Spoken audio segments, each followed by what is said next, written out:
If you're new to IEMs and you're confused on how to read a graph and just driver crossovers in general, this video is for you. I reviewed over 400 IEMs, made my own as well, and this is part 2 of the beginner series. Here is the last one if you need it. Let's just jump into it. So what are IEMs graphs? How do we read them and why are they important? Well, graphs are kind of like the ingredient description from a restaurant's menu. They give you an idea or estimation of what the actual dish will taste like. For example, if someone never had pepperoni pizza before, looks at the ingredient list on the menu and they see tomatoes, sausages, cheese, herbs, salt, dough, then they can kind of guess that the dish is going to have a savory, slightly sweet tomato taste. Similarly, the frequency graph of an IEM can show us what flavor or tone of the earphone can potentially sound like. The graph is broken down into 5 main frequency regions. We have the sub-bass first, which is below 60 Hz, and this is where that deep rumble and vibration from your subwoofer exists in. Too much sub-bass boost can create distortion in your vocals and other regions, and too little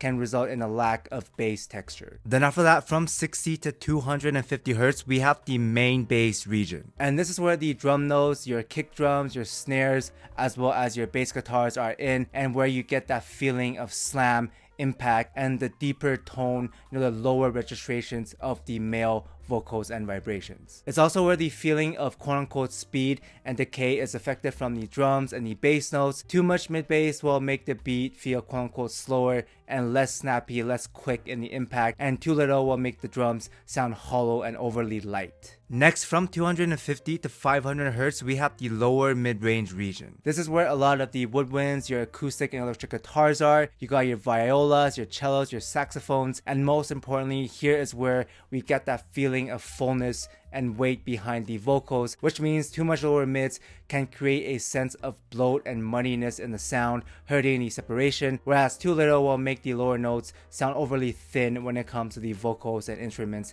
and not as natural. Then moving on, from 500 Hz to 2000 kHz, we have the mid-range region, and where we get the extension and power from the vocals. A bigger boost here will push the artist more forward in the mix and more clear in the vocal presentation, the details, whereas a slower and more gradual rise creates a more laid back and relaxing presentation when it comes to the vocal and singers. This is also where the clarity exists for piano, keyboards, your violins, piccolo, flutes, harps, but too much boost here can create a sense of shoutiness as the sound is pushed too up in your face and can create a little bit of a fatigue when it comes to the vocals and other instruments. Then after that, we got the upper mid-range from 2000 kHz to 6000 kHz, which is where the higher frequency of human vocal stops at, like the final extension of female artists, your screaming electric guitars, and where the sense of initial attack and sharpness from the notes occur, and that sense of bite and crispiness to the notes. Too much energy here will bring a sharp and sibilant ringing sensation to your ears,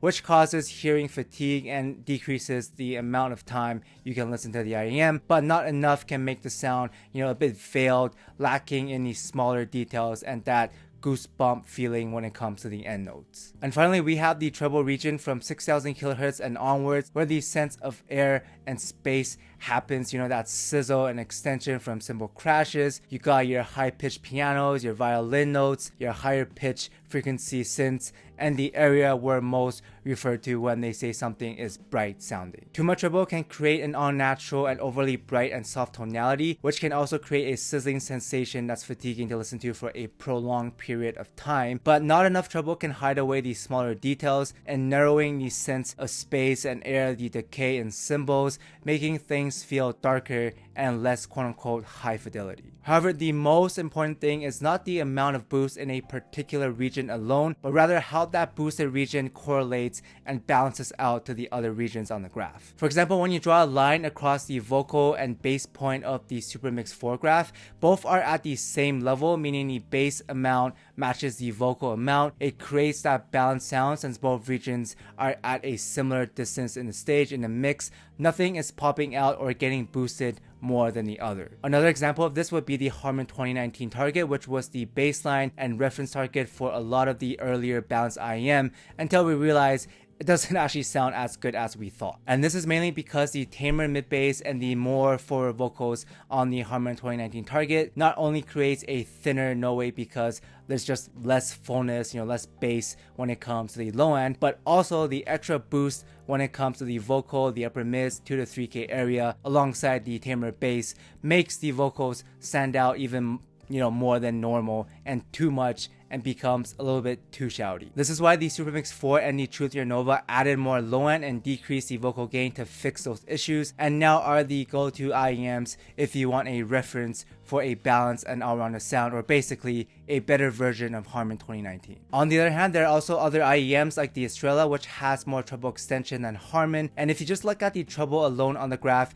you might think it's going to be like a bright leaning IEM, but because the low end is also boosted alongside the treble, the bass actually balances the brighter tone and instead creates a more vibrant and contrasty sound rather than just being a bright leaning sound. Because if we draw the same line at the vocal point around 4.5 kHz mark on the Estrella, you can actually see that the sub-bass region before 80 Hz is spilling over the line, which means that the sub-bass is slightly more forward and highlighted than the vocals in the mix, which is why a lot of people describe the Estrellas as a bassy IEM foremost, followed by a bright leaning treble extension with good vocals. Some people also call it a V shape, but it's actually closer to the SuperMix 4 than an actual V because it is bassy, but it's also slightly bright leaning but not boosted enough in the upper mids to be a true quote-unquote V-shape, since in order to be a true V-shape, the Estrella would need to have more boost and quantity from both ends, like the Hyacina Cristales, which has more bass, more upper mids, it's peakier, and also the 7Hz 5, which is a very obviously aggressive and peaky V-shape IEM, as you can tell from the graph. It literally looks like a V. If you want more examples and an even deeper breakdown on graphs, go check out the advanced graph guide I made here. But that aside, let's talk about crossovers. These little block circuits are crossovers that are used to distribute and split audio signals across different drivers. A multi-driver IEM with crossovers ensures that each driver is only handling one area of the frequency response. For example, a dynamic driver only handling the bass instead of having to take on the entire frequency range alone. This ensures that the bass driver doesn't receive other mid or high frequency signals, which can burden its load and can increase the distortion in the sound, and it just allows the DD to only focus on the bass region, which means this usually leads to a cleaner, smoother, slightly more detailed and accurate sound reproduction with better clarity and separation compared to a single driver, because now you can finely tune a specific region of the IEM to your liking without altering the rest of the frequency response, since another driver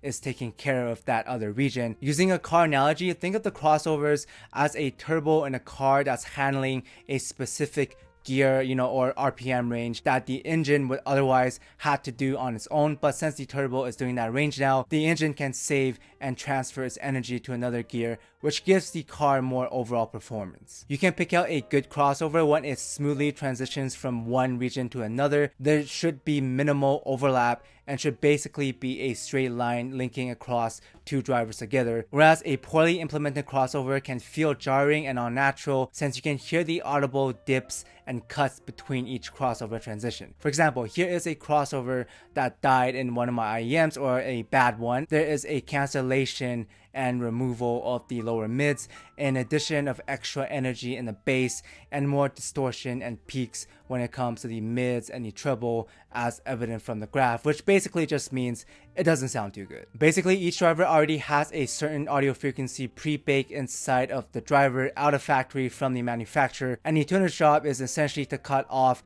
certain frequency areas of that driver to create the crossover. For example, if I buy a bare bone dynamic driver out of the factory and it graphs like this, and I only want to use it for the low end and the bass, then I'll just cut off the rest of the frequency response past 350 Hz and only use that bass region for the bass, and then create a crossover that way. You then do this for all the other drivers you picked out until you get the tuning you want, but essentially you're only using a specific area of each driver's frequency response, then cutting out the region you don't want, creating a crossover, and then piecing all the drivers together to create your ideal final tuning. This is why companies can tune the frequency response in more ways if they have more crossovers, because now they have more pieces that they can work on. For example, if I only have 3 drivers and 2 crossovers, then the areas I'm able to tune and affect are only in 3 regions, before 350 Hz, 350 Hz to 4000 kHz, and after 4000 kHz, which limits what I can do when it comes to altering the frequency response. Think of it as a joint. If you only have one joint spot, for example, on your elbow,